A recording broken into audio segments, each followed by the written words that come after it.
Bonsoir à tous et bienvenue au Jug. Bonsoir, bonsoir. Merci de votre présence en ce jour pluvieux. Donc, deux, trois mots et après je laisserai la main à notre speaker pour la présentation. Donc, bienvenue ce soir pour cette session numéro je ne sais plus combien. On va parler de GraalVM. Je ne sais pas si vous êtes familier des communautés lyonnaises techniques, si vous en avez déjà fait d'autres. En gros, il y a plein de meet-up de différentes technos, etc. Donc, il y a un site qui s'appelle Lyon Tech Hub qui regroupe le calendrier des différents meet-up. Donc, si vous êtes curieux d'aller voir d'autres choses, prochaine en date, je crois que le 29, il y a un Lyon.js avec deux talks, un sur les reconversions et l'autre sur les dates, les fuseaux horaires, petites choses sympathiques. Voilà, j'en dis pas plus. Merci à nos sponsors. Je crois qu'on n'a pas de sponsor pour l'instant. Bientôt sûrement. Et ben, merci d'être venu. Et puis, je vais laisser la main sans plus tarder. Je laisse la main. Donc, merci, pour parler de GraalVM. Bonsoir à tout le monde. Bonne soirée.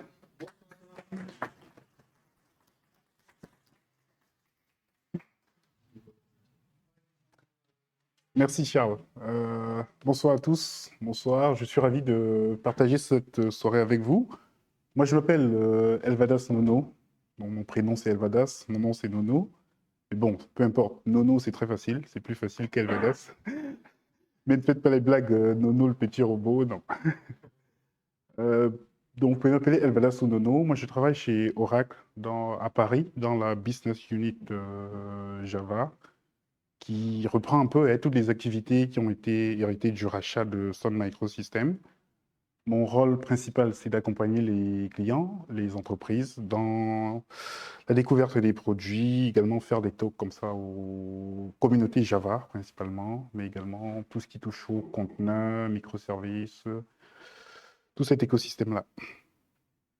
Donc aujourd'hui, le talk, il est centré principalement sur les bonnes pratiques de build et de gestion des applications Java. C'est un sujet vaste, je pense que le sujet est très vaste, chacun a un peu sa petite idée, mais avec les évolutions technologiques et les évolutions globales de l'IT, il y a beaucoup de changements sur lesquels on pense les communautés doivent être sensibilisées, principalement avec l'arrivée de GraalVM, il y a beaucoup de changements dans l'écosystème Java. Surtout si vous devez faire du microservice, mais pas que, même si vous faites des applications monolithiques, même si vous ne faites pas d'applications, même si vous avez juste des plateformes qui ont besoin d'un JRE pour démarrer, voilà. Globalement. On a à peu près 1 heure pour la présentation, une mini démo.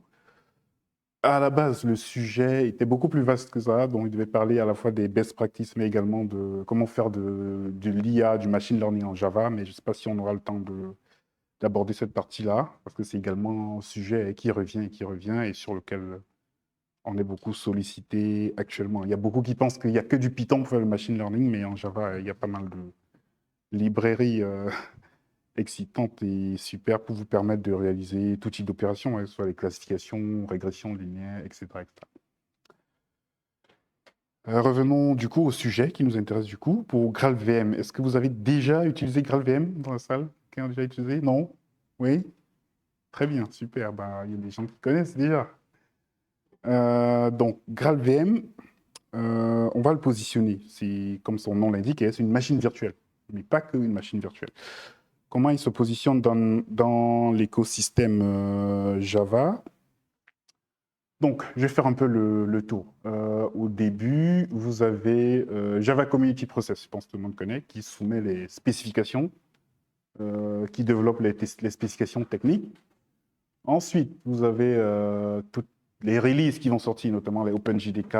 Donc, Oracle va réaliser une version d'OpenJDK et laisser le code source à d'autres éditeurs qui pourront réaliser leurs propres éditions. Mais après, il y a les versions entreprises qui vont venir derrière, comme le Oracle JDK et autres.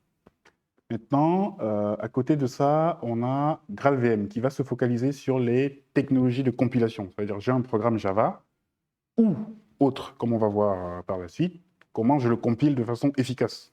Donc GraalVM va vraiment se centrer sur cet aspect des choses-là. Donc GraalVM va évoluer en parallèle que l'OpenJDK. En parallèle, aujourd'hui c'est une évolution parallèle. C'est porté par Oracle Labs principalement, mais il y a plusieurs entreprises qui contribuent. C'est un projet open source qui va être réalisé sur le même modèle, dans un modèle open source sur lequel chacun peut récupérer une version communautaire et publier ses binaires. Mais Oracle va également publier des binaires d'entreprises qui sont supportés avec des politiques de support spécifiques. À côté de la communauté, on a tous les groupes Java User Group, dont le Java User Group de Lyon, par exemple, aujourd'hui, qui nous accueille. Et je pense que vous connaissez tous le programme Java Champion. Il y a des Java Champions dans la salle? Non, pas encore. Et Oracle University qui va gérer tout ce qui concerne les certifications Java pour les développeurs et architectes. On ne va pas trop rentrer sur les autres. Donc c'est à ce niveau que GraalVM va se situer, à la fois au niveau des technologies de compilation, des programmes Java de base, mais comme on va le voir, GraalVM va permettre également d'exécuter efficacement d'autres programmes écrits en Python, en JavaScript ou autre. Donc GraalVM, c'est à la fois un runtime et un outil de compilation. Vous pouvez le voir exactement comme le Java que vous avez dans votre JDK aujourd'hui. Quand vous l'avez, vous pouvez compiler un programme Java. GraalVM, c'est exactement la même chose. C'est quoi la différence entre le Java que vous avez entre votre packaging JDK et votre package GraalVM? C'est qu'en fait, premièrement, GraalVM va venir avec un nouveau Just-in-Time Compiler. Le Just-in-Time Compiler, c'est le composant qui, au sein de la machine virtuelle, transcrit littéralement le bytecode que vous avez généré à la fin de la compilation de votre programme en langage exécutable par le processeur. Bon, une fois que vous avez un programme Java, vous le compilez avec la commande Java, vous avez du bytecode, et ce bytecode-là est exécuté par le processeur. Et l'entité qui est responsable de l'exécution de ce programme-là, c'est le Just-in-Time Compiler. Dans la machine virtuelle actuelle, que vous connaissez, je pense, il s'appelle Hotspot, C2, vous avez le C2 Compiler. Donc GraalVM va ramener un nouveau Just-in-Time Compiler. Ça veut dire que vous pouvez avoir une machine virtuelle GraalVM qui a à la fois le C2 et le Just-in-Time Compiler de Graal, qui lui s'appelle Graal Compiler. C'est quoi la différence entre les deux? C'est surtout au niveau du mode de fonctionnement et même de comment il est écrit. Le Graal Compiler, lui, il est écrit en Java, compilé en Java, donc c'est plus facile de faire les évolutions, de réaliser de nouvelles versions, de patcher, contrairement au C2, qui lui n'est pas écrit en Java, donc qui est ancien, qui date un peu. Et qu'est-ce que le Just-in-Time va apporter? Donc, il va s'appuyer sur les techniques d'IA, machine learning, pour apprendre du comportement des applications et pouvoir les exécuter beaucoup plus rapidement. Donc, il prend du bytecode, il convertit en langage machine. Donc, son travail, ce sera de faire cette conversion de façon beaucoup plus efficiente que le C2. Et donc, il peut détecter plus facilement, en s'appuyant sur toutes ces techniques-là, des codes, du bytecode qui est inutile, qui a été généré par exemple par du C2, ou tout autre Just-in-Time Compiler, ou tout autre compilateur Java. Ça, c'est la première fonction que GraalVM va apporter. Donc, c'est d'apporter un composant qui peut être plugué à votre machine virtuelle pour exécuter beaucoup plus rapidement les applications que vous avez déjà aujourd'hui. C'est-à-dire qu'il n'y a pas besoin de compiler votre application préalablement avec un GraalVM pour l'exécuter avec le Just-in-Time, le GraalVM. Bon, je peux prendre n'importe quelle application qui existe aujourd'hui, qui a été compilée, et je l'exécute avec GraalVM. Sachant qu'à ce moment-là, c'est le Just-in-Time Compiler de Graal qui va exécuter les instructions bytecode qui ont été fournies pour cette application-là. Donc, ce sera beaucoup plus facile, il sera plus efficient à exécuter votre application. Donc, votre application, il va éliminer un certain nombre de codes non nécessaires, des boucles qui ne sont pas requises. Il va optimiser l'exécution de votre bytecode programme. Ça, c'est le premier élément que GraalVM va apporter au niveau des applications existantes. Donc, ça touche toutes les plateformes qui ont besoin d'une JVM pour fonctionner. Parce que littéralement, il optimise l'exécution du bytecode, comme on va le voir plus précisément. Ça, c'est le premier élément. Deuxième élément, GraalVM va venir avec ce qu'on appelle l'AOT, Ahead of Time Compilation. Donc ça, c'est la compilation anticipée. qui va, dans une certaine mesure, casser le principe de base de Java, qui était quoi? Bah, j'écris mon programme en Java, j'ai la garantie que je pourrai l'exécuter sur Windows, sur Linux, sur euh, tel autre operating system, moyennant la présence d'une machine virtuelle. Donc, à ce niveau-là, on va supprimer la nécessité d'avoir besoin d'une machine virtuelle pour exécuter les programmes Java. Pourquoi? Parce qu'il y a eu des évolutions technologiques aussi qui ont avancé. On a des conteneurs qui vont assurer maintenant la transportabilité. C'est-à-dire qu'on n'a plus, c'est plus une contrainte importante aujourd'hui d'avoir un binaire qui soit multiplateforme. Les conteneurs vont assurer cette portabilité-là de toutes les façons. Donc, l'idée, c'est de dire, je vais compiler mon application Java pour avoir un produit ou un package qui est autonome, qui peut s'exécuter sans avoir besoin d'une JVM dans son environnement cible. C'est-à-dire qu'il porte en son sein une micro-VM qu'on appelle Substrate VM, toutes les librairies, toutes les dépendances dont il a besoin, mais de façon optimisée et qui fait qu'il soit autonome. Donc, si je veux l'exécuter, je n'ai pas besoin de démarrer Java-jar, je lance comme un programme exécutable, comme un bash, un script, etc. Bon là, quels sont les avantages de cette technologie-là? Premièrement, on va s'affranchir des temps de démarrage lourds. C'est pas que vous savez comment les programmes Java ils démarrent. Donc il y a toute cette étape de chargement de programmes, de classes au début qui vont un peu faire monter la rythme. Et après, ça redescend. Donc là, on va avoir des programmes qui démarrent quasi instantanément. Donc c'est très intéressant pour les microservices si on veut faire du serverless ou si on a besoin de démarrer relativement rapidement son application. Mais également, on va s'affranchir de la JVM déjà, comme j'ai dit précédemment, et pouvoir avoir des applications qui sont beaucoup plus réactives en termes de temps de réponse, en termes de consommation, ressources, CPU, mémoire. On sera beaucoup plus optimisé que dans un mode just-in-time. Ça, c'est le deuxième pilier de GraalVM. Par contre, on va perdre en portabilité. C'est-à-dire que le binaire que je génère en native image, il est spécifique à la plateforme pour laquelle je veux adresser, que je veux adresser.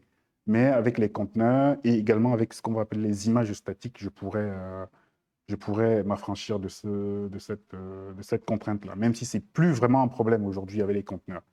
Donc l'idée, ce sera de générer des images comme ça et les embarquer dans les conteneurs pour assurer la portabilité des applications Java, quel que soit l'environnement. Troisième pilier de GraalVM, c'est une machine virtuelle multilangage, par conception. C'est-à-dire qu'à la base, on va déjà constater que tout ce qui est bytecode, donc il n'y a pas que du Java qui va faire du bytecode. On a le Scala, tout ce qui est Kotlin va être pris en compte au niveau de l'optimisation just-in-time. Mais GraalVM se veut une machine qui exécute tous les types de langages, que ce soit du Java, du JavaScript, du Python. Donc à la base, on a un core qui exécute, qui fait le native image, mais on a des extensions qu'on peut rajouter à l'installeur de base pour permettre d'exécuter du Python ou d'autres langages. Donc GraalVM va également permettre aux applications de pouvoir s'échanger des informations de façon native. Ça veut dire que je peux écrire un programme Java qui va par exemple faire appel à une librairie Python pour faire du machine learning et réciproquement, inversement. Ça, c'est le troisième pilier. Donc GraalVM peut être un runtime universel pour l'exécution des applications qui sont écrites dans ces langages-là. Et c'est ça l'objectif aujourd'hui. En termes de stratégie, c'est que GraalVM soit le runtime universel, qui va exécuter toutes les applications possibles, que ce soit du... On n'a pas fait pas mal de projets pour remplacer, par exemple, la V8 pour Node.js chez certains clients avec GraalVM. Ça, c'était plutôt très bien.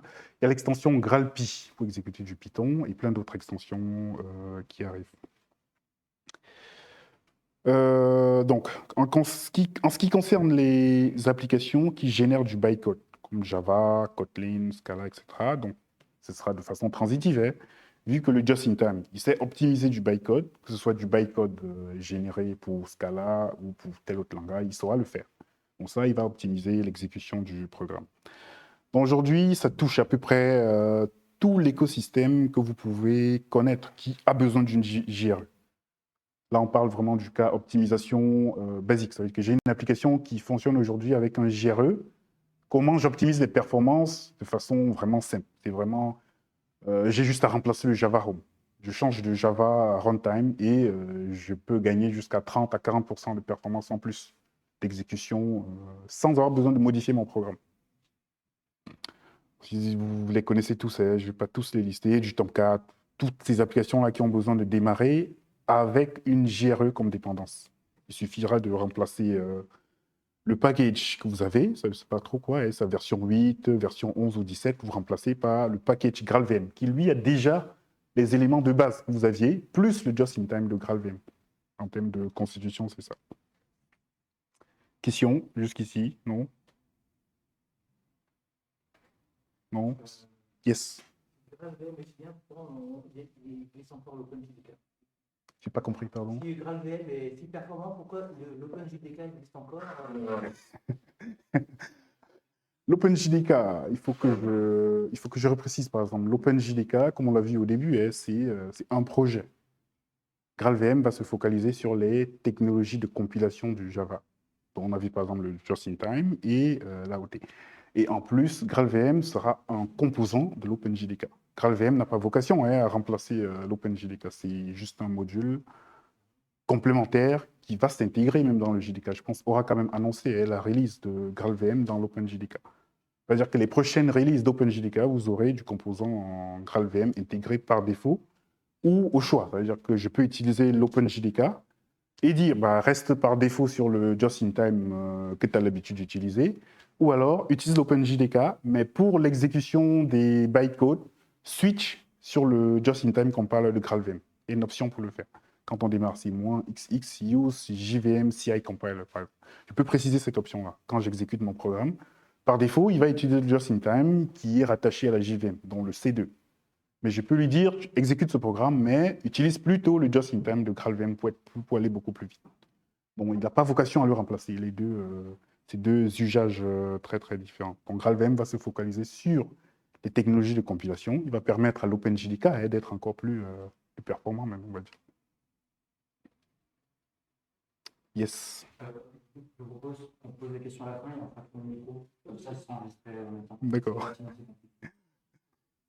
Bien. Donc là, c'est quelques benchmarks que l'on partage concernant, par exemple, les GraalVM. C'est des benchmarks qui sont publiés pour la plupart par la Renaissance. Je ne sais pas si vous connaissez la Renaissance.dev. Bon, ils font des benchmarks de machines virtuelles. Ils font du IBM, du Oracle, du OpenJDK. Vous pouvez regarder, c'est la Renaissance.dev. Ils publient régulièrement. Hein, ils ont une batterie de tests qu'ils lancent avec les algorithmes de la vie courante. Vous avez le problème des philosophes, plein d'algorithmes comme ça. Ils essayent de calculer le temps d'exécution par rapport à ces algorithmes-là. Et en général, on va s'apercevoir que GraalVM sera beaucoup plus performant que la plupart des machines virtuelles, toutes même, quasiment toutes.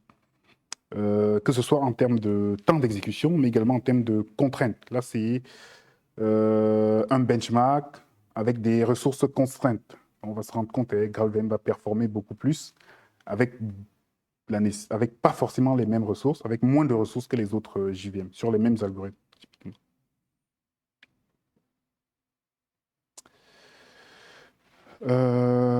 Java et les conteneurs. Oui, ça c'est le grand saut.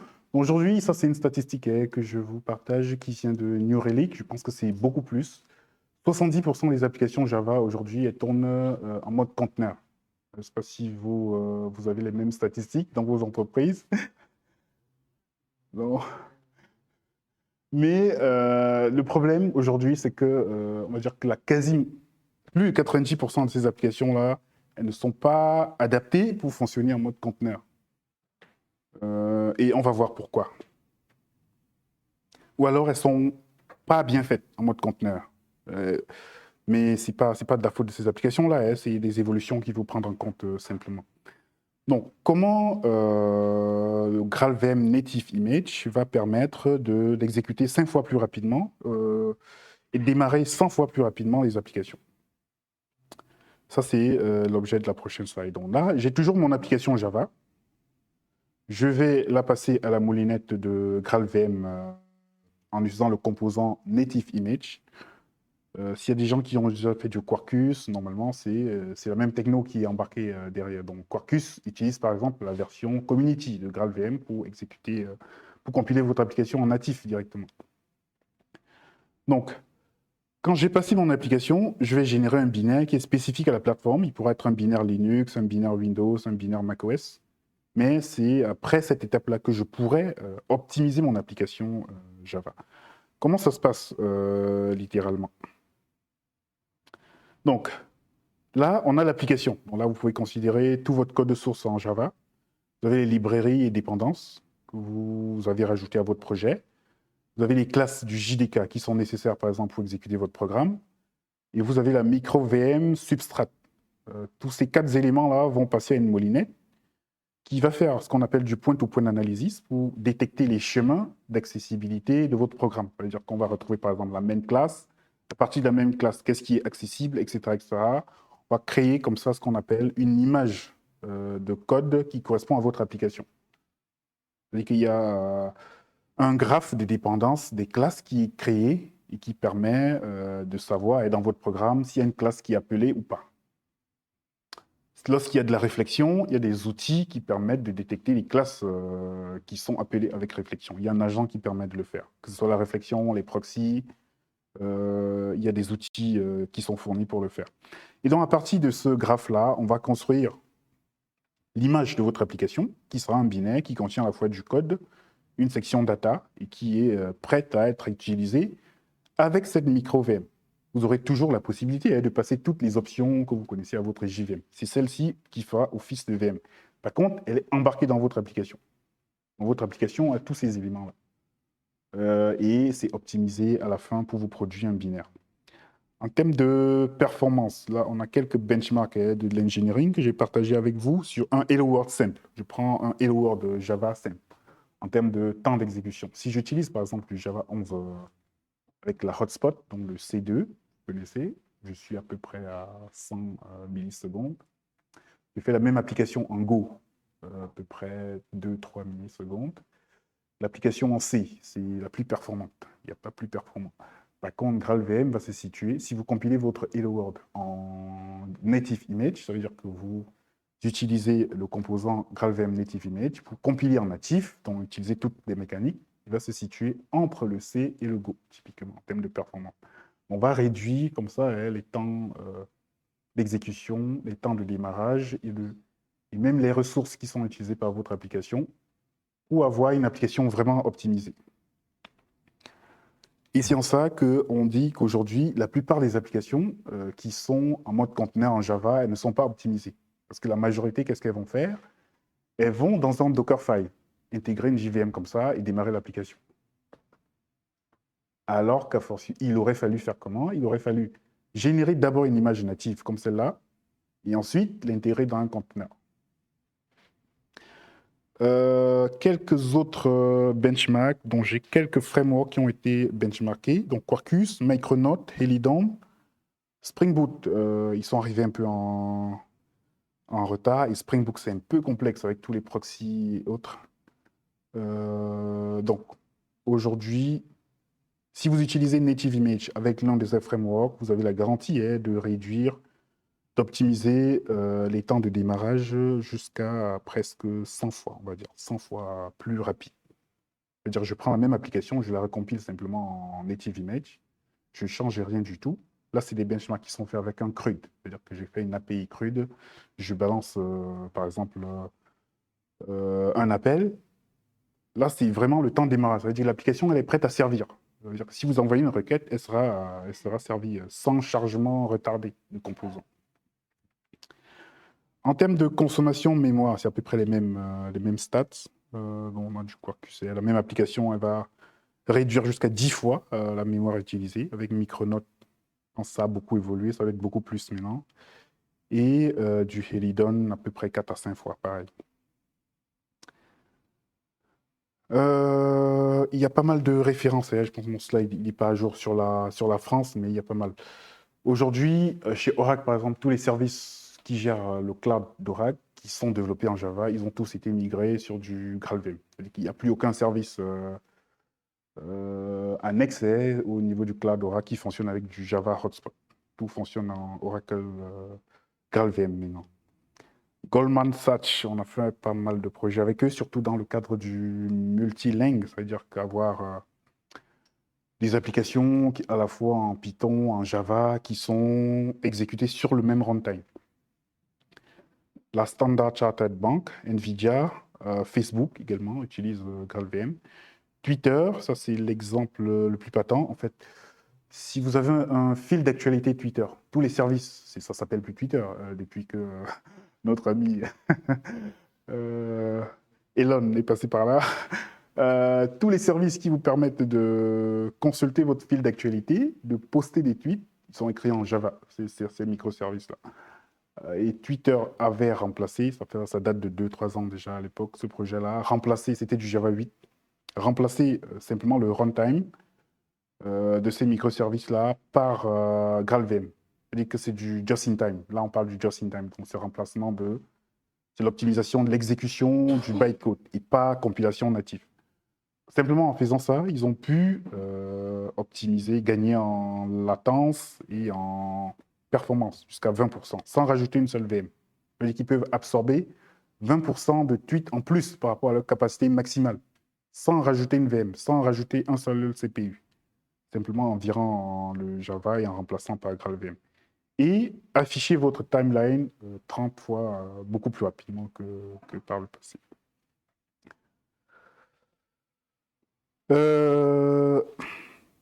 Il y a 2 éditions, comme je vous l'ai dit. La version entreprise de GraalVM, si vous voulez retrouver les images de conteneurs, c'est sur conteneur registry.oracle.com. Par contre, si c'est la version communautaire que vous cherchez, vous avez une autre registry qui est sur GitHub, que vous retrouverez certainement. En termes d'écosystème, donc, il y a une intégration avec Visual Studio Code de base qui est faite. Vous pouvez compiler vos applications avec GraalVM. Vous pouvez retrouver vos instances GraalVM. Vous pouvez installer les composants spécifiques, exécuter vos applications.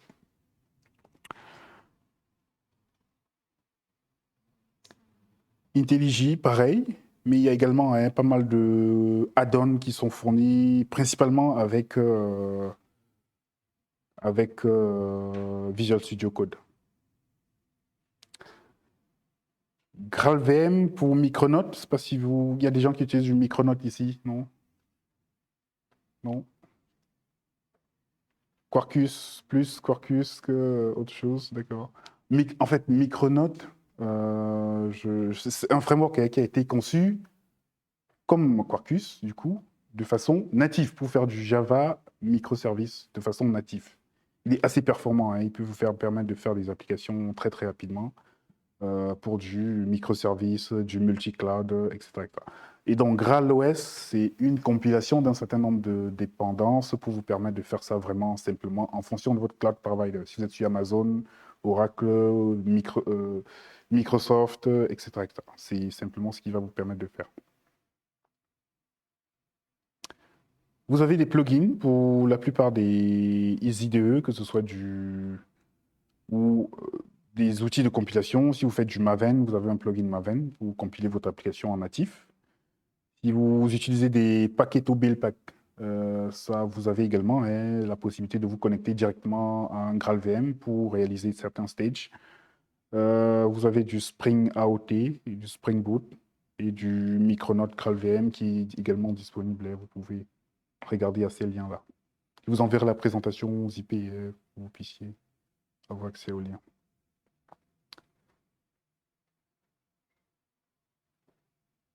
Donc, l'idée, c'est de dire, j'ai une application Java comme ça. Là, on entre vraiment dans le cadre de la compilation anticipée. C'est-à-dire, j'ai une application comme ça, Hello World basique. Comment je génère le binaire qui n'a pas besoin de JVM pour fonctionner.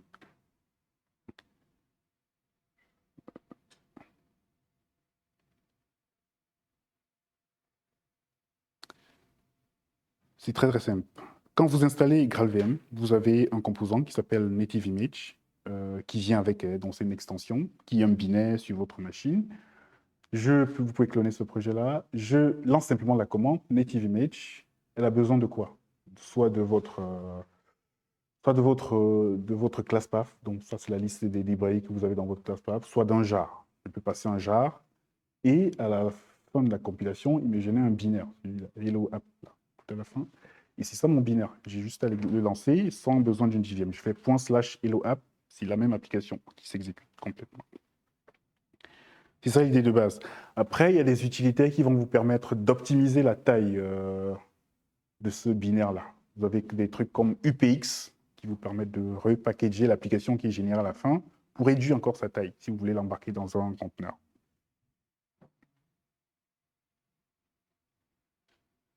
Donc aujourd'hui, on va dire la quasi-majorité, 90% des applications Java dans les conteneurs, c'est comme ça. J'ai mon application, j'ai les modules JDK, j'ai une image de base, j'installe une JVM que j'ai prise soit sur Docker Hub ou ailleurs, j'ai mes modules JDK et je rajoute mon application au-dessus. Là, on va parcourir les différentes étapes qui manquent pour que cette application elle soit vraiment optimisée et efficiente en mode microservice ou monolithe. La première étape, bon, ça va jouer avec les images. Donc ça, on peut arriver à retrouver une image vraiment slim ou tout ce qui est distro-less pour faire ou optimiser son application. Ça, c'est la première étape. La deuxième étape, une fois que j'ai supprimé ça, je peux supprimer les modules du JDK dont je n'ai pas besoin avec JLink, par exemple.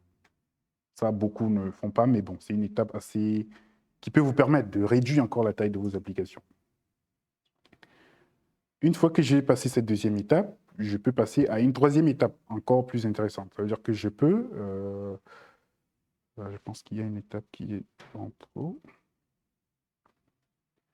Une fois que j'ai passé cette étape, je peux faire du native image. Là, je suis encore une application qui a besoin de la JVM. Normalement, je n'ai pas besoin de la JVM pour démarrer mon application. Avec les images natives statiques, donc, je vais pouvoir supprimer le code qui n'est pas nécessaire dans mon application, parce que quand je génère un jar, il y a des classes qui sont utilisées, il y a d'autres qui ne sont pas utilisées. GraalVM va vous permettre de détecter toutes ces classes-là et les enlever de votre binaire. Ça, même si vous utilisez la réflexion, les proxys, il va détecter quelles sont les classes qui sont utilisées et lesquelles ne sont pas utilisées, il va les sortir du périmètre. Pareil pour les dépendances du JDK qui ne sont pas nécessaires. Ensuite, j'arrive à une situation à peu près pareille à celle-ci, où j'ai ma VM, j'ai mon code avec uniquement les éléments requis, une image de base. Puis, je vais pouvoir encore shrinker, donc j'ai utilisé l'IPC pour faire ça, pour faire une image vraiment optimisée. Ça veut dire qu'il n'a pas besoin de tous les éléments que j'avais rajoutés avant. Et je pourrais ensuite supprimer l'image de base qui est incluse là, pour faire une image Scratch. C'est-à-dire que ça, c'est l'étape ultime. J'ai tout supprimé et je n'ai que l'application avec un Scratch pour optimiser mon application Java. Ça, c'est les différentes étapes en général qu'on recommande de suivre, pas à pas, pour arriver à optimiser vraiment son application Java. Avec celle-ci, il n'y a pas d'intrusion, il n'y a pas d'interférence. J'ai que mon application et compilée en mode statique et en mode Scratch, en termes de base image. Bon, je n'ai pas besoin de ramener une grosse couche. Après, il y a toujours des contraintes. Chez certains environnements, on a besoin de rajouter des agents pour démarrer les applications. Mais quand vous allez passer en mode conteneur, parfois, c'est peut-être préférable de les mettre en sidecar dans vos pods ou utiliser d'autres mécanismes d'observabilité. Quand on applique ce process-là à une image native image, on est à moins de 15 mégas pour un Hello World. Moins de 15 mégas. Ça reste...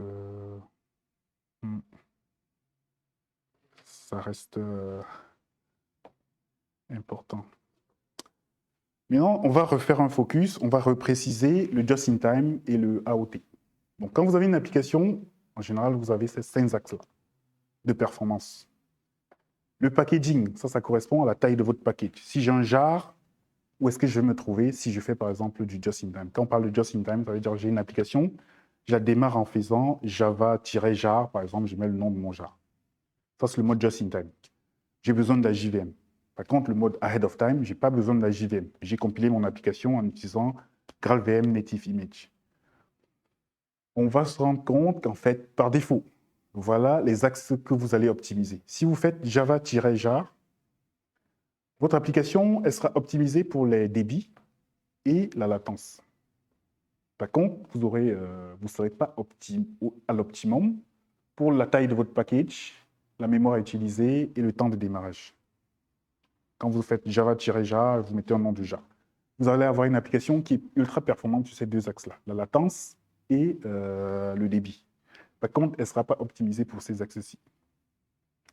Donc, avec le native image, on va optimiser le packaging, on a vu, dans la taille du binaire. Donc, on va réduire toutes les dépendances qui ne sont pas nécessaires du coup dans l'application. On va optimiser la mémoire qui est utilisée de façon transitive. Hein. J'ai réduit un certain nombre de composants là automatiquement. Je n'aurai pas besoin de les charger en mémoire. Donc, je vais gagner en mémoire. Et le temps de démarrage, parce que le process que je vous ai montré tout à l'heure, il sait déjà quelle est la main class. Donc, il va la charger et dès que vous lancez le binaire, elle va s'exécuter. On n'a pas besoin d'aller chercher dans un cluster quelle est la main class, la retrouver, charger toutes les dépendances avant de démarrer l'application. L'application, elle est prête à démarrer quand vous avez ce binaire-là, parce que la main class, elle a déjà été identifiée, elle a été localisée, elle a été chargée où il faut. Donc, c'est une exécution instantanée. Dès que je démarre l'application, elle va optimiser le temps de démarrage. Maintenant, on voit bien que ces deux technologies, ces deux optimisations qui vont se faire sur deux plans à peu près qui se rejoignent que très peu. Qui se rejoignent que très peu. Bon, soit on va dire, OK, je préfère faire si j'ai dans mon cas, j'ai des contraintes d'être assez performant sur le débit, je reste en just-in-time. Il n'y a pas de problème. Par contre, il y a d'autres cas d'usage, hein, tout ce qui est serverless. J'ai une application qui doit être démarrée uniquement lorsque les utilisateurs vont lancer une requête, par exemple. Là, imaginez, hein, si vous êtes dans un cluster Kubernetes, par exemple, il faut que les nodes ils poolent votre image. Si la taille, elle n'est pas optimisée, ça prend du temps pour démarrer votre application. J'ai un composant serverless, par exemple, sur du AWS Lambda. Si je veux lancer une requête, si ce n'est pas optimisé là, ça va prendre encore plus de temps. Donc, les deux technologies vont à peu près... il y a un composant qu'on va mettre en œuvre, il y a une technique qu'on va mettre en œuvre pour avoir une application qui optimise les 5 axes. Ça tire parti du machine learning. Ça veut dire on sait que l'application just-in-time, elle est optimisée sur les deux axes-là. Donc, l'application ahead of time qu'on a, par exemple, est récupérée après avoir compilé cette application just-in-time en native image. Comment on fait pour optimiser son débit et sa latence? On va entraîner cette application à apprendre du comportement de celle-là. Donc, c'est en 2 étapes. C'est-à-dire que c'est des commandes qui vont vous permettre de connaître, de lancer durant vos tests unitaires ou vos tests d'intégration l'application just-in-time, générer un profil avant de compiler cette application en native image. C'est-à-dire que c'est en 2 étapes. Et une fois qu'on a fait ça, l'application AOT, elle va optimiser, elle va matcher le débit et la latence de l'application just-in-time. C'est comme ça qu'on arrive vraiment à optimiser l'application. C'est-à-dire que ça ne suffira pas de faire Ça, c'est de moins en moins vrai. Parce qu'avec les évolutions, les différentes versions de GraalVM Native Image qui sont publiées, la couverture, elle est presque totale. C'est-à-dire que si vous prenez une ancienne version de Native Image, avec par exemple, la version 20 ou la version 21, et vous testez avec un jar que vous allez vous rendre compte qu'à l'initial, vous êtes à peu près dans une situation à peu près pareille. Mais de plus, vous allez prendre les versions les plus récentes, vous allez vous rendre compte que vous n'avez pas besoin de faire ce Profile Guided Optimization. C'est comme ça que ça s'appelle, Profile Guided Optimization. Parce que le binaire natif, il y a ces étapes-là qui sont déjà intégrées dans la chaîne de compilation native pour matcher par défaut le débit de l'application just-in-time. Donc, le native image, c'est bien, mais ça va permettre d'optimiser que les 3 axes-là. Le packaging, la mémoire et les temps de démarrage. Pour avoir des applications qui sont complètes, il faut optimiser également le débit et la latence, soit avec le Profile Guided Optimization, donc ça c'est... Vous avez toute la littérature là qui permet de recompiler votre application. C'est pas compliqué, hein, c'est 2 options. Je compile une première fois, je génère un profil, l'application just-in-time. Je prends ce profil, je le passe en paramètre de la compilation native image que je veux générer. Il va apprendre du coup du comportement de cette application-là pour savoir comment optimiser les débits dans la deuxième application. Ça, c'est les commandes. Donc, c'est moins PGO instrument. Je prends par exemple un Hello World. J'ai un Hello World. La première fois, je compile avec moins PGO instrument Hello World Native Image 1. Donc là, il va me générer un profil. J'exécute le binaire natif qui en résulte, qui est natif 1, je l'exécute, il va me générer ce profil default.iprof qui, en fait, a des informations sur comment optimiser le débit et la latence dans une image native. Je vais faire une deuxième étape, recompiler, mais en passant le profil à l'application pour générer un natif 2 qui, lui, va couvrir, du coup, tout le spectre de l'application.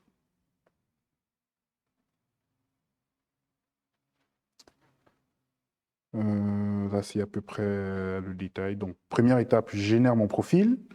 Et deuxième étape, j'utilise le profil en input de la compilation natif pour optimiser tous les 5 axes.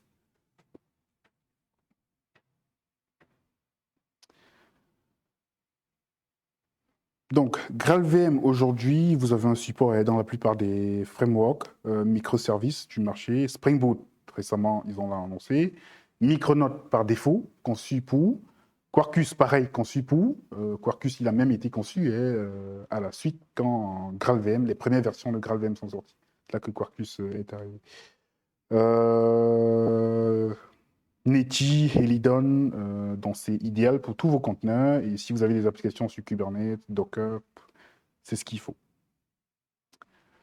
Il y a un ami canadien qui maintient les call start sur Amazon Web Services. Je vais vous laisser le lien également pour que vous puissiez regarder. Donc, si vous faites du Lambda sur AWS, il vous dit en temps réel, chaque jour, quelle est la version Java ou la plus optimisée pour faire vos Lambda.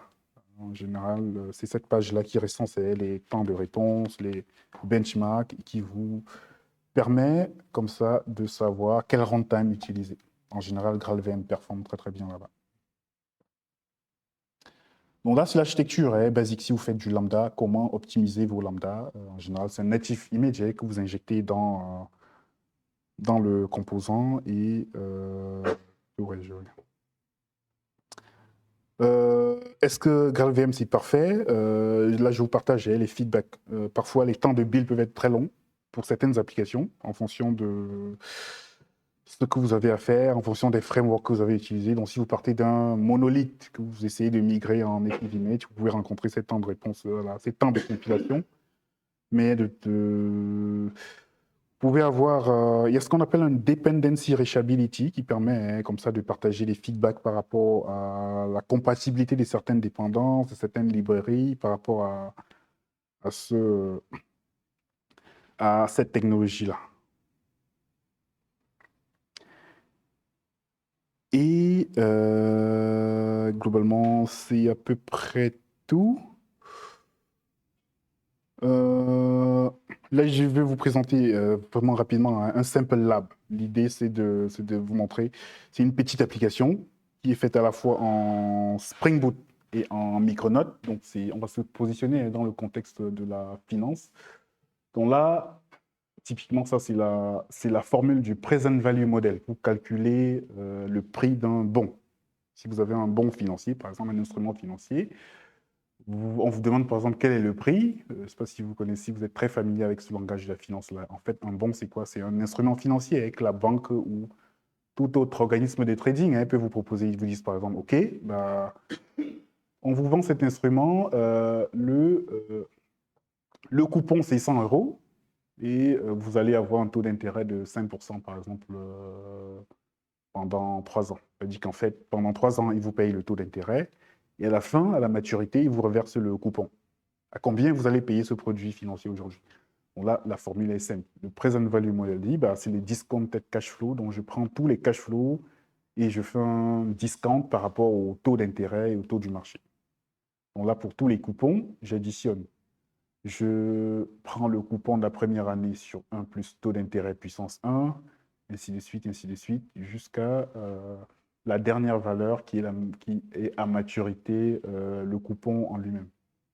Et à la fin, je récupère l'intérêt plus le coupon qui m'a été vendu. Donc l'idée, c'est de dire quel est le prix, à quel prix la banque elle doit vendre. En général, si vous utilisez le present value model pour avoir le prix du bon aujourd'hui, c'est cette formule-là. Sur Wikipédia, vous allez trouver. C'est-à-dire que si la banque veut vendre un instrument pareil, aujourd'hui, elle doit vendre cet instrument à ce prix-là. Donc, c'est du stream. Si on utilise du Java Stream, on peut calculer simplement le prix de ce bon-là. Ici, sur ce repository, je vais vous montrer un peu. Euh,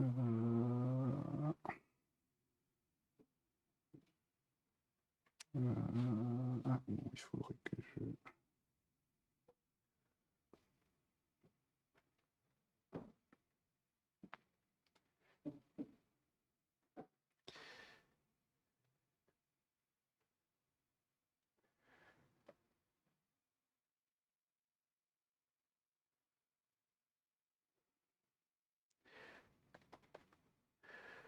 Donc,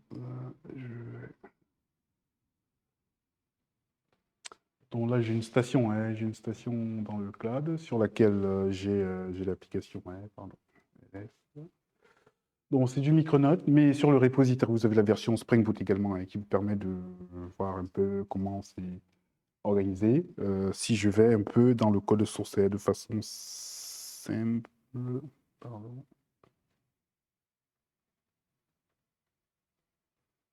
Ouais,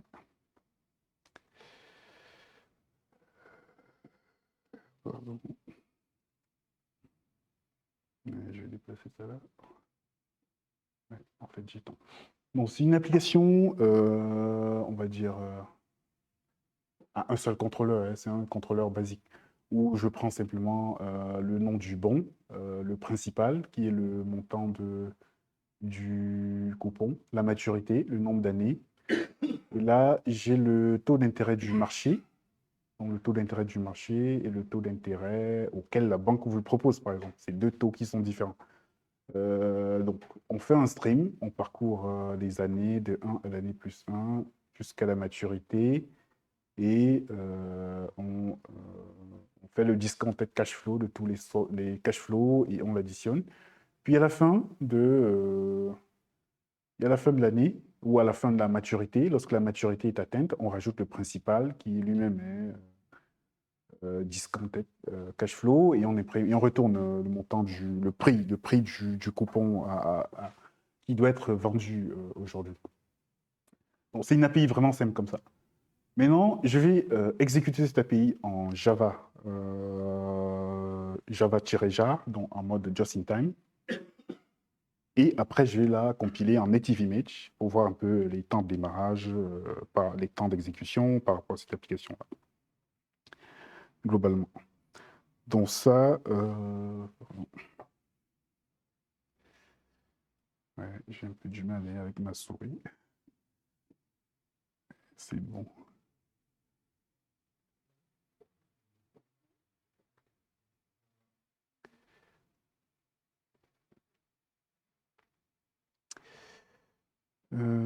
Oui.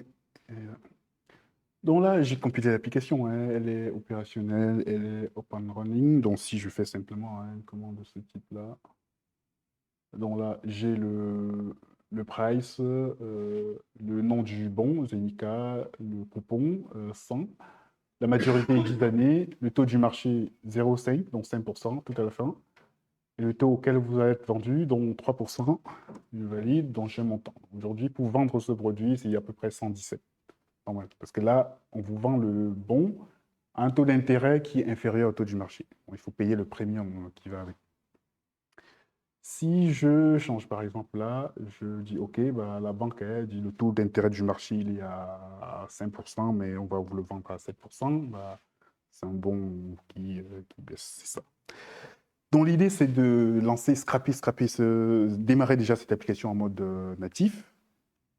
Ensuite, collecter un certain nombre de métriques, voir déjà le temps de démarrage, le temps de réponse. Donc, pour la compilation native, ça, je vais vous retrouver la commande. Pardon.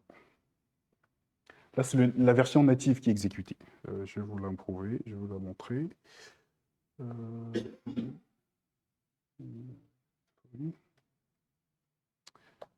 Si vous faites du GPS, vous n'allez pas la trouver. Parce qu'il n'y a pas de JVM. C'est un binaire natif qui est en train d'être exécuté. Par contre, si vous faites du netstat,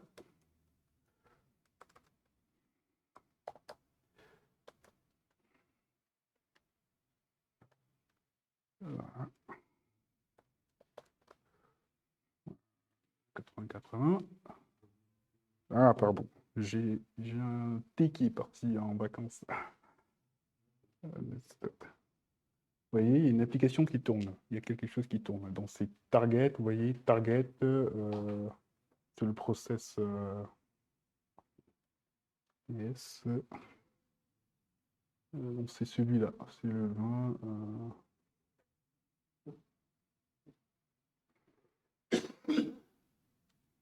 Qui est moins 9.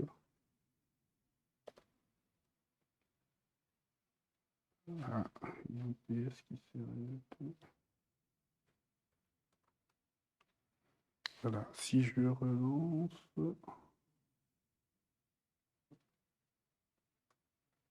L'application, elle est arrêtée, donc il n'y a plus grand-chose.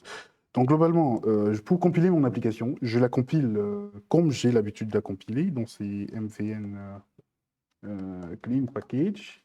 Ici, je peux passer des commentaires.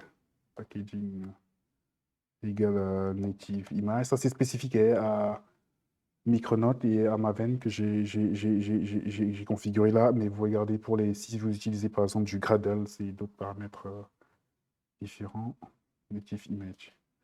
Donc là, vous allez voir toutes les étapes de la compilation. Ça, c'est quelque chose qui... Il va déjà, premièrement, vous compiler votre application en mode JA. Donc, il va vous générer un JA et ensuite, là, il va démarrer le process de compilation native. Ça, ce process-là, ça peut prendre à peu près 3, pour cette application-là, à peu près 3 minutes, 4 minutes. Mais il y a des... Donc là, j'ai déjà fait ce build-là. Je vais vous présenter du coup les stats. Qu'est-ce que j'ai si je démarre cette application en mode natif ou en mode non natif. Je vais vous présenter mon dashboard. Donc là, j'ai créé des conteneurs. Là, c'est un Verrazzano. Donc typiquement, hein, c'est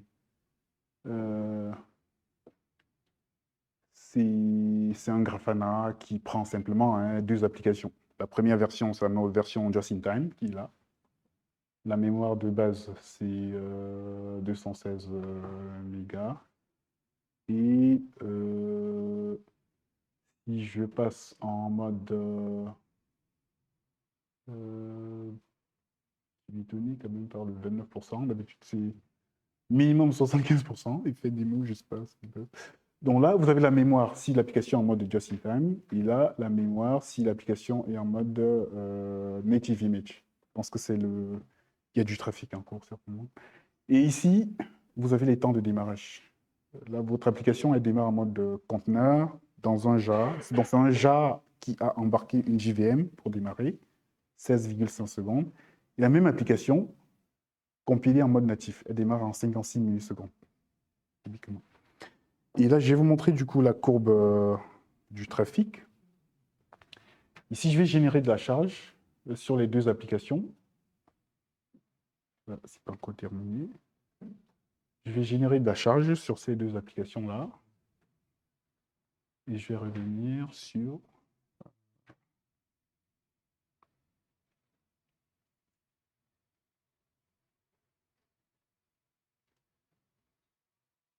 actualité. Vous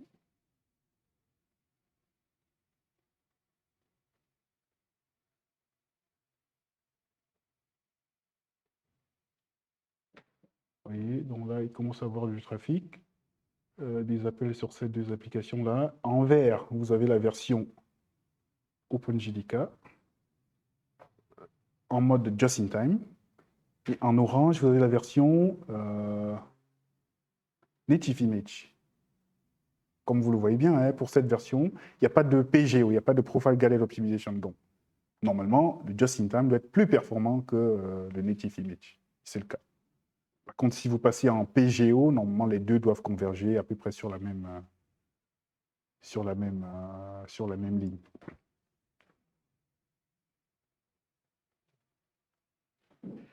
Donc là, les deux applications reçoivent exactement le même nombre de requêtes.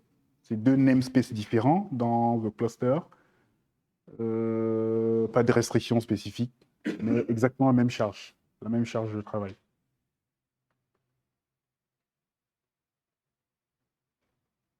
Là, c'est la mémoire utilisée, ce n'est pas la mémoire de démarrage. Donc, à cet instant précis, les deux applications recevant la même charge, l'application qui a été compilée en natif, elle utilise beaucoup moins de mémoire que l'application Just in Time, qui représente exactement le même fonctionnement, hein, le même fonctionnement.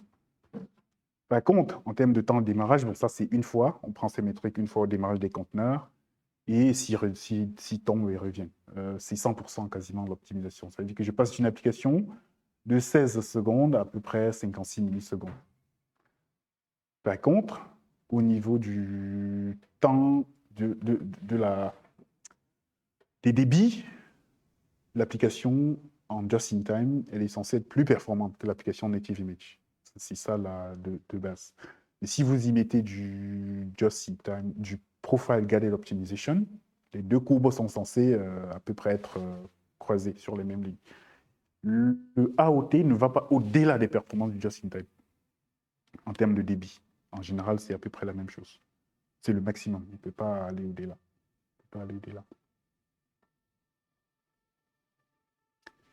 Voilà globalement. Hein. Donc ça, c'est Micronaut. C'est à peu près pareil hein, avec Spring Boot. Si vous faites avec Spring Boot, ce sera à peu près la même chose. Quarkus, presque dans la même tendance. Donc l'idée, c'est de dire, si vous avez des applications Java, que vous voulez les exécuter dans un cluster Kubernetes, la pratique, ce sera premièrement de la compiler en native image. Ensuite, une fois que vous avez compilé en native image, vous supprimez tous les composants inutiles, tels que le JDK, les images. Vous faites une image statique en prenant bien la peine de la démarrer en Scratch, avec une image Scratch, de base Scratch. Puis, vous l'embarquez dans un conteneur. Et pour optimiser les débits, si vous n'êtes pas satisfait des débits qui vous ont fournis, vous faites du PGO. Mais les utilisateurs ont de moins en moins besoin de faire ce PGO-là. Ça, ce n'est pas la dernière version même que je vous présente. Ça, c'est la version 22, 2.3. Si vous regardez les dernières versions qui ont été publiées, les débits doivent être quasiment les mêmes à ce niveau-là.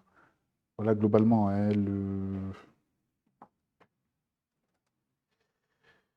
les éléments préparés pour cette session-là.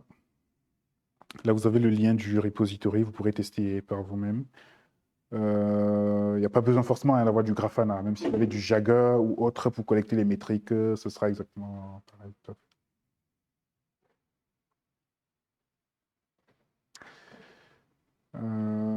Donc là, ce sont les précédentes métriques avec la version 22.2. Là, il y a une... En termes de temps de démarrage, oui.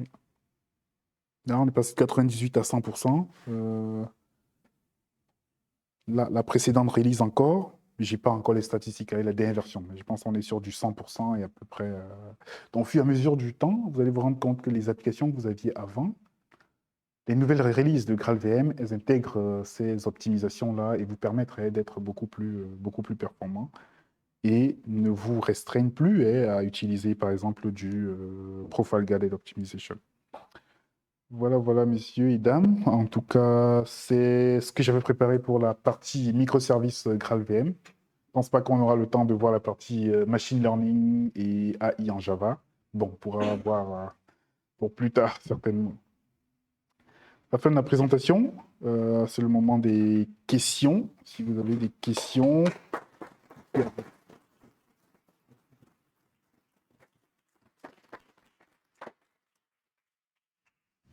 J'ai deux questions. Premièrement, je ne vois pas de notion de cible. Là, vous étiez sur un Mac. Ouais. À aucun moment, vous avez dit produis-moi du byte, enfin pas du bytecode justement, du code natif de Mac. Oui. Très bien, ça c'est une très bonne question, effectivement. L'exemple que je vous ai montré, je l'ai exécuté sur un serveur Linux, typiquement. Ce n'était pas sur mon Mac. J'étais connecté sur une station à distance qui est Linux. Mais j'aurais pu le faire sur mon Mac ou sur mon Windows sans problème. Et après, j'ai créé un deployment Kubernetes où j'ai mis mon image Docker simplement. Je pourrais revenir sur le Dockerfile pour vous montrer un peu. Ici, l'image que je vous ai montrée, elle s'exécutait sur un serveur Linux. Bon, là, il n'y a pas besoin de... Par contre, ici, quand je vais passer en mode conteneur, il y a un ensemble de de ressources qui sont intégrées. Par exemple, là, je veux faire de l'OpenJDK, par exemple. Ça, c'est le mode just in time. Je copie l'application, le jar que j'ai généré dans l'image et je l'exécute. Ça, c'est comme 99% des applications Java, elles tournent comme ça. C'est-à-dire que j'ai un jar, je rajoute de la JVM, là, l'image de base qui a la JVM, et j'exécute mon application. Ça, c'est le mode basique. Et donc, quand je veux optimiser, là, je vous ai fait un exemple avec GraalVM Community Edition. Bon, je vais changer mon image de base, ici, par exemple. Et vous voyez, donc je vais compiler avec le native image. Et ensuite, je vais prendre une image Slim, Docker Slim, dans laquelle je vais rajouter mon application. Donc là, je n'ai pas rajouté de JVM dans cet exemple-ci. Ça, c'est avec avec GraalVM Community Edition. Avec la version entreprise, c'est des images différentes. Donc c'est à peu près le même pattern, mais les images de compilation, elles ne sont pas les mêmes. Là, je parle de conteneur registré. Donc c'est un registré Oracle. La version communautaire, je peux partir, c'est ça le repository, GraalVM Native Image. C'est sur GitHub, c'est sur la conteneur registré de GitHub. Donc, je n'ai pas besoin de préciser, effectivement, si on arrive à la situation. Ce que je l'ai fait sur Linux. Donc ici, quand j'embarque l'application ici, elle a été compilée dans cet environnement, dans cet écosystème. L'image de base, c'est celle-là. C'est du GitHub qui part certainement du Ubuntu, ou je ne sais même pas quelle image, quel système il y a derrière. Mais je n'ai pas besoin de m'encombrer de cette contrainte-là. J'ai juste besoin de compiler mon application et de rajouter dans du Oracle Linux. Ok, donc il est implicite par rapport à l'environnement où il s'exécute. Oui. Et ma deuxième question, c'était sur le fait que les montées de version, actuellement, on a enfin, même au-delà de ça, pour l'instant, on a une séparation entre les JVM d'un côté et ce qu'on déploie dessus de l'autre. Et je pense notamment à des distros un peu spéciales avec des RPM dans les cas pro, où du coup, c'est pas n'importe quel JVM. Donc là, ça veut dire à chaque fois refaire un cycle de génération. Aujourd'hui, si on a une montée de version de JVM, on a juste besoin de monter le... Pardon ? De l'application ou de la JVM? Juste de la JVM. L'appli ne bouge pas et la VM a subi une modification. On change sur notre machine et on redémarre, ça marche. Là, il faut recompiler la totalité pour avoir... Il faut recompiler l'application. Mais est-ce que c'est nécessaire? Je ne suis pas sûr. Si vous êtes en just-in-time, ça veut dire que vous avez un jar, vous changez la JVM, le jar, il n'a pas besoin de changer. Par contre, si vous êtes en mode native image, ça veut dire que vous avez compilé votre native image, il y a déjà une JVM, substrate VM, qui est embarquée dans votre binaire. Pardon. Donc, si vous voulez mettre à jour la JVM de votre application, il faut recompiler l'application. Tout à fait. Et ça, c'est plus un problème. Quand on est en mode DevOps, on peut recompiler tous les jours, déployer autant qu'on veut. Mais si on est encore en mode V, un cycle V, ce sera compliqué, effectivement. Ouais. Yes. En mode native image, c'est quel garbage collector qui est utilisé? Ça, vous avez le choix. Vous pouvez choisir lequel vous avez la possibilité de passer des options à la substrate VM. Parce qu'à une époque, il n'y en avait qu'un, non? Il y en avait qu'un super simple. Parce que j'ai regardé, mais il y a longtemps, GraalVM. Et c'était ce qui m'avait fait un peu peur, suivant le type d'application qu'on peut faire tourner. Donc ça a changé. Normalement, si vous êtes en mode just-in-time, ça ne change rien pour vous. Mais en mode native image, effectivement, vous pouvez préciser quel garbage vous souhaitez intégrer à l'intérieur de votre micro VM. Tout à fait. Et pour le démarrage de votre application.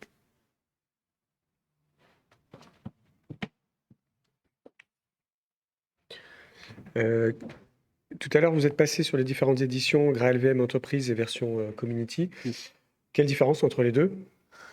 Ça, c'est une très bonne question. Je veux dire qu'à la base, effectivement, la différence qu'il y a entre les deux, principalement, c'est le nombre d'optimisations qui sont introduites dans les deux éditions, dans le compiler. Il y a certaines optimisations, qui sont propriétaires Oracle, qui ne sont pas dans la version communautaire. Et que c'est la quasi seule différence.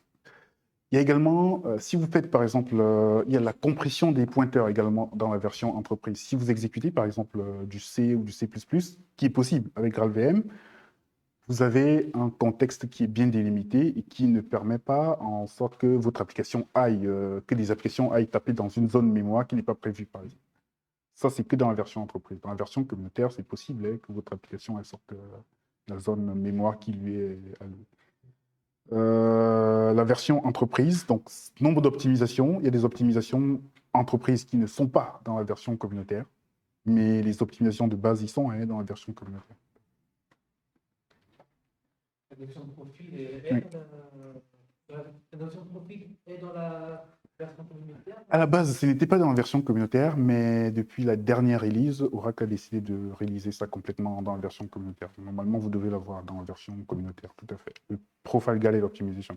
Dans les précédentes versions, ce n'était que dans la version entreprise. Mais là, c'est plus, je pense, que c'est plus un avantage concurrentiel de la version entreprise, donc sorti. Donc, yes. Eh bien, merci beaucoup. Il y a une question. Ah, Question. pardon, j'avais pas vu.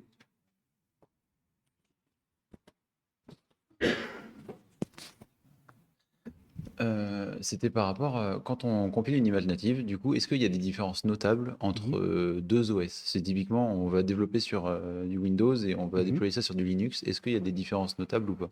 C'est surtout au niveau des librairies. Mais Ok. fonctionnellement, pour votre application, ça ne va pas changer grand-chose.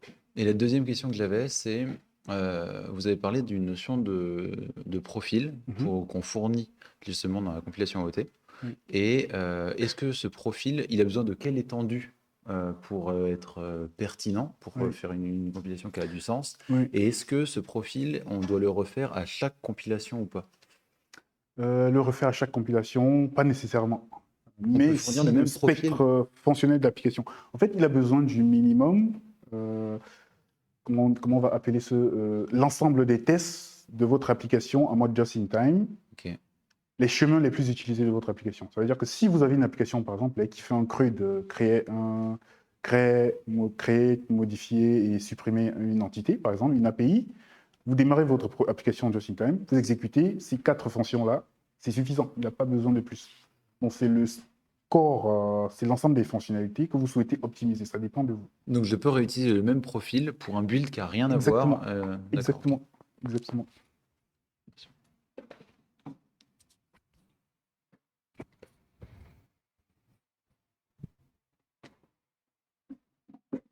Eh bien, merci beaucoup. Merci, messieurs et dames. Merci.